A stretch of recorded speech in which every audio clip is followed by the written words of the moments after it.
Hello everyone, अध्ययन कक्ष में आप सभी का स्वागत है। तो आज के इस वीडियो में हम साइकोलॉजी एमसीक्यू सीरीज का नेक्स्ट पार्ट करेंगे। तो चलिए आज की वीडियो को शुरू करते हैं।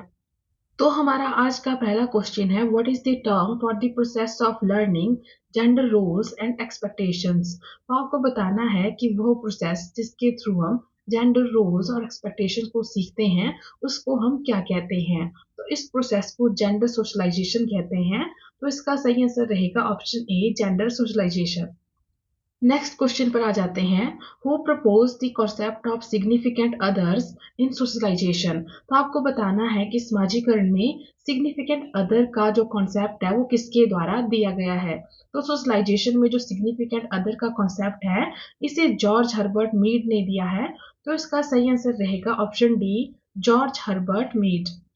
Next question is which theory emphasizes reinforcement and punishment. तो आपको बताना है कि वो कौन सी थ्योरी है जो कि रीइंफोर्समेंट और पनिशमेंट पर एम्फसाइज करती है, उस पर जोर डालती है। तो हम जानते हैं कि जो बिहेवियरल थ्योरी है ये आपके रीइंफोर्समेंट और पनिशमेंट पर काफी ज्यादा एम्फसाइज करती है। तो इसका सही आंसर रहेगा option A, behavioural. Next question is which research method involves studying a single individual। तो आपको बताना है कि वो कौन सा रिसर्च मेथड है जहां पर हम किसी सिंगल इंडिविजुअल को स्टडी करते हैं। तो हम जानते हैं कि जो केस स्टडी मेथड है यहाँ पर हम किसी सिंगल इंडिविजुअल को स्टडी करते हैं, उसको एग्जामिन करते हैं। ठीक है, ये जो मेथड है इसके थ्रू हम सब्जेक्ट के बारे में, उसकी विशेषताओं के बारे में, उसके बिहेवियर, उसके एक्सपीरियंसेस के बारे में काफी डिटेल में इंफॉर्मेशन को कलेक्ट कर सकते हैं। ठीक है, तो इसका सही आंसर रहेगा option D, case study. Next question is what is the term for research study that manipulates variables. तो आपको बताना है कि वो कौन सी रिसर्च स्टडी है जहां पर हम वेरिएबल्स को मैनिपुलेट करते हैं। तो हम ऑलरेडी बात कर चुके हैं कि वह मेथड जहां पे हम वेरिएबल्स को मैनिपुलेट करते हैं, उनको मेजर करते हैं, उसको हम एक्सपेरिमेंटल मेथड कहते हैं। तो इसका सही आंसर रहेगा ऑप्शन ए, एक्सपेरिमेंटल। इसी के साथ आपके लिए यहाँ से क्वेश्चन रहेगा, तो आपको बताना है कि वह वेरिएबल जिसको कि हम मैनिपुलेट करते हैं उस वेरिएबल को हम क्या कहते हैं। तो आप सभी अपना अपना आंसर मुझे कमेंट बॉक्स में लिखकर जरूर बताएं। Next question is theory of reinforcement is given by. तो आपको बताना है कि जो रीइंफोर्समेंट की थ्योरी है वो किसके द्वारा दी गई है। तो हम सभी जानते हैं कि जो थ्योरी ऑफ रीइंफोर्समेंट है उसे स्किनर ने दिया है। तो इसका सही आंसर रहेगा ऑप्शन सी, स्किनर। यदि हम थोड़ा डिटेल में बात करें तो हम सभी जानते हैं कि जो बीएफ स्किनर हैं इन्होंने ऑपरेंट कंडीशनिंग की थ्योरी दी है, और इस थ्योरी को हम इंस्ट्रूमेंटल कंडीशनिंग और थ्योरी ऑफ रीइंफोर्समेंट के नाम से भी जानते हैं। तो इसका सही आंसर रहेगा option C, Skinner. Next question is what is the term for a research study that observe behavior without intervention। तो आपको बताना है कि उस रिसर्च स्टडी को हम क्या कहते हैं जहां पर हम बिहेवियर को बिना इंटरवेंशन के ऑब्जर्व करते हैं, मतलब कि यहाँ पर हम कोई इंटरफेयर नहीं करते हैं। तो इसको हम कहते हैं नेचुरलिस्टिक ऑब्जर्वेशन। तो इसका सही आंसर रहेगा ऑप्शन ए, नेचुरलिस्टिक ऑब्जर्वेशन। जो यह नेचुरलिस्टिक ऑब्जर्वेशन है ये आपकी नेचुरल सेटिंग में की जाती है, मतलब कि यहाँ पर कोई भी इंटरफेरेंस नहीं की जाती है। नेचुरल सेटिंग में हम क्या करते हैं, सब्जेक्ट के बिहेवियर को ऑब्जर्व करते हैं। तो इसका सही आंसर रहेगा option A. Next question is which intelligence test is widely used for children. तो आपको बताना है कि इनमें से कौन सा इंटेलिजेंस टेस्ट ज्यादातर बच्चों के लिए यूज किया जाता है। तो इनमें से जिस टेस्ट का इस्तेमाल बच्चों की इंटेलिजेंस को मेजर करने के लिए किया जाता है वो है आपका option b, Wechsler intelligence scale for children.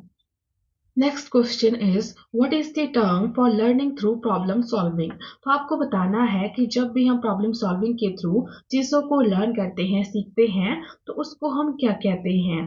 तो इस चीज को हम कहते हैं डिस्कवरी लर्निंग। तो इसका सही आंसर रहेगा option D, discovery learning. Next question is when did Wilhelm Wundt at the University of Leipzig in Germany establish the first psychological laboratory। तो आपको बताना है कि जो विलियम वुंड है इन्होंने जर्मनी की जो यूनिवर्सिटी ऑफ लेप्जिग है वहां पर पहली साइकोलॉजिकल लेबोरेटरी कब एस्टेब्लिश की थी। तो हम जानते हैं कि इन्होंने ये लेबोरेटरी 1879 में एस्टेब्लिश की थी। तो इसका सही आंसर रहेगा ऑप्शन सी, 1879। तो यहाँ से आपको याद रखना है कि जो पहली साइकोलॉजी की लेबोरेटरी थी वो विलियम वुंड के द्वारा बनाई गई थी और ये कहाँ पर बनाई गई थी, जो यूनिवर्सिटी ऑफ लेप्जिग जो कि जर्मनी में है वहां पर बनाई गई थी। और ये कब बनाई गई थी, ये 1879 में बनाई गई थी। तो आपको ये सभी फैक्ट्स याद रखने हैं। Next question is psychologists who are involved in vocational and other form of counseling are। तो आपको बताना है कि वो मनोवैज्ञानिक जो कि वोकेशनल और काउंसलिंग की दूसरी फॉर्म में इन्वॉल्व रहते हैं उन्हें हम क्या कहते हैं। तो इन मनोवैज्ञानिकों को हम एजुकेशनल साइकोलॉजिस्ट कहते हैं। तो इसका सही आंसर रहेगा ऑप्शन डी, एजुकेशनल साइकोलॉजिस्ट। यदि हम थोड़ा डिटेल में बात करें तो जो एजुकेशनल साइकोलॉजिस्ट होते हैं ये इंडिविजुअल को समझते हैं कि कैसे कोई इंडिविजुअल एजुकेशनल सेटिंग में चीज़ों को लर्न करता है और कैसे वो डेवलप होता है। इसी के साथ जो एजुकेशनल साइकोलॉजिस्ट होते हैं ये एजुकेशन के डिफरेंट डिफरेंट एस्पेक्ट्स में और करियर चॉइसेस में गाइडेंस प्रोवाइड करवाते हैं और सपोर्ट प्रोवाइड करवाते हैं। तो इस क्वेश्चन का सही आंसर रहेगा option D, educational psychologist. Next question is Freud develops the concept of id ego and super ego। तो आपको बताना है कि जो फ्रॉयड हैं इन्होंने id ego और सुपर ईगो का कॉन्सेप्ट किसके लिए डेवलप किया था। तो हम जानते हैं कि जो फ्रॉयड हैं इन्होंने id ego और सुपर ईगो का कॉन्सेप्ट पर्सनैलिटी स्ट्रक्चर को एनालाइज करने के लिए किया था। तो इसका सही आंसर रहेगा option A, to analyse personality structure. अब यदि हम थोड़ा डिटेल में बात करें तो हम जानते हैं कि जो फ्रॉयड है इन्होंने साइको एनालिटिकल थ्योरी दी है और इन्होंने अपनी थ्योरी में बात की है पर्सनैलिटी के 3 कंपोनेंट्स की। और ये 3 कंपोनेंट है id, ईगो और सुपर ईगो। इसी के साथ इन्होंने बात की है कि ये तीनों कंपोनेंट आपस में इंटरेक्ट करते हैं और हमारे थॉट्स को, फीलिंग्स को और बिहेवियर को इन्फ्लुएंस करते हैं। Next question is which school of psychology was established by Sigmund Freud। तो आपको बताना है कि इनमें से कौन सा साइकोलॉजी का स्कूल सिगमंड फ्रॉयड के द्वारा एस्टेब्लिश किया गया था। तो हम जानते हैं कि जो सिगमंड फ्रॉयड हैं इन्हें साइकोएनालिसिस के जनक माना जाता है क्योंकि इन्होंने साइकोएनालिसिस स्कूल ऑफ साइकोलॉजी को एस्टेब्लिश किया है। तो इसका सही आंसर रहेगा option D, psychoanalysis. Next question is introspection was the main method used by. तो आपको बताना है कि जो इंट्रोस्पेक्शन मेथड है वो मुख्यतः किसके द्वारा यूज किया जाता था। तो हम सभी जानते हैं कि जो इंट्रोस्पेक्शन मेथड है ये साइकोलॉजी में स्टडी का सबसे पुराना मेथड है और इस मेथड का इस्तेमाल स्ट्रक्चरलिज्म में किया जाता है। तो इसका सही आंसर रहता है ऑप्शन सी, स्ट्रक्चरलिज्म। तो आपको याद रखना है कि जो स्ट्रक्चरलिज्म स्कूल ऑफ साइकोलॉजी है यहाँ पर मेनली इंट्रोस्पेक्शन मेथड का यूज किया जाता था। Next question is the use of polite words such as please and thank you in everyday speech is called. तो पूछा गया है कि जब हम प्लीज और थैंक यू जैसे जो पोलाइट शब्द हैं इनका इस्तेमाल करते हैं डेली स्पीच में तो इनको हम क्या कहते हैं। तो इनको हम प्रैग्मेटिक्स कहते हैं। तो इसका सही आंसर रहेगा option D, pragmatics. Next question is the school of psychology which originated with John B. Watson was। तो आपको बताना है कि वो कौन सा स्कूल ऑफ साइकोलॉजी है जो कि जेबी वॉटसन के साथ ओरिजिनेट हुआ है। तो हम सभी जानते हैं कि जो जेबी वॉटसन है उन्हें हम फादर ऑफ बिहेवियरिज्म के नाम से जानते हैं। तो इसका सही आंसर रहेगा ऑप्शन सी, बिहेवियरिस्ट। कि जो आपका बिहेवियरिस्ट स्कूल ऑफ साइकोलॉजी है वो आपका जॉन बी वॉटसन के साथ ओरिजिनेट हुआ है। तो आपको याद रखना है कि जो बिहेवियरिज्म स्कूल ऑफ साइकोलॉजी है उसके फाउंडर कौन है, उसके फाउंडर हैं जेबी वॉटसन।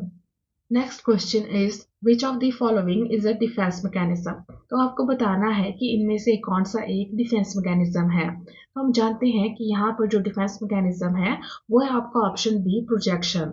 यदि हम प्रोजेक्शन डिफेंस मैकेनिज्म की बात करें तो ये ऐसा डिफेंस मैकेनिज्म है जहां पर कि हम अपनी कमियों को, अपनी अनएक्सेप्टेबल अर्जेस को, फीलिंग्स को दूसरों पर प्रोजेक्ट करते हैं, उन पर थोपते हैं। तो इसका सही आंसर रहेगा option B, projection. Next question is in classical conditioning the unconditional stimulus is. तो आपको बताना है कि क्लासिकल कंडीशनिंग में अनकंडीशनल स्टिमुलस क्या है।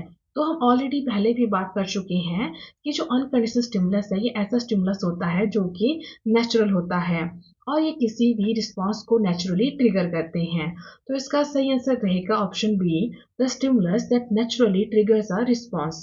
अब यदि हम इसे डॉग वाले एक्सपेरिमेंट से समझें तो हम सभी जानते हैं कि यहाँ पर जो अनकंडीशनल स्टिमुलस था वो था आपका फूड, ठीक है। और फूड को देखकर डॉग के मुंह से सलाइवा आता था जो कि एक नेचुरल चीज थी, ठीक है। तो यहाँ पर हम इस बात को नोटिस कर सकते हैं कि जो अनकंडीशनल स्टिमुलस होते हैं ये किसी रिस्पॉन्स को नेचुरली ट्रिगर करते हैं, ठीक है। तो इसका सही आंसर रहेगा option B, that unconditional stimulus are the stimulus that naturally triggers a response. इसी के साथ यहाँ से आपके लिए क्वेश्चन रहेगा कि आपको मुझे बताना है कि जो क्लासिकल कंडीशनिंग की थ्योरी में एक्सपेरिमेंट था वहां पर कंडीशनल स्टिमुलस कौन सा था। तो आपको वहां पे जो कंडीशनल स्टिमुलस था उसका नाम बताना है। Next question is what is the main premise of cognitive behavioural therapy. तो आपको बताना है कि जो सीबीटी यानी कोग्निटिव बिहेवियरल थेरेपी है उसका मुख्य प्रीमाइस यानी वो किस सिद्धांत पर, मेनली वो किस तर्क पर आधारित है। तो हम सभी जानते हैं कि जो कोग्निटिव बिहेवियरल थेरेपी यानी सीबीटी है ये आपके इस चीज पर बेस्ड है कि जो थॉट होते हैं वो आपके फीलिंग और बिहेवियर को इन्फ्लुएंस करते हैं। तो इसका सही आंसर रहेगा option B, that thoughts influence feelings and behavior. Next question is what is the primary technique used in psychoanalysis। तो आपको बताना है कि जो साइकोएनालिसिस है यहाँ पर जो मेन टेक्निक है वो कौन सी यूज की जाती है। तो हम सभी जानते हैं कि जो साइकोएनालिसिस है यहाँ पर ड्रीम एनालिसिस टेक्निक का यूज किया जाता है। तो इसका सही आंसर रहेगा ऑप्शन डी, ड्रीम एनालिसिस। इसी के साथ आज की वीडियो में इतना ही, मिलते हैं नेक्स्ट वीडियो में। Thank you.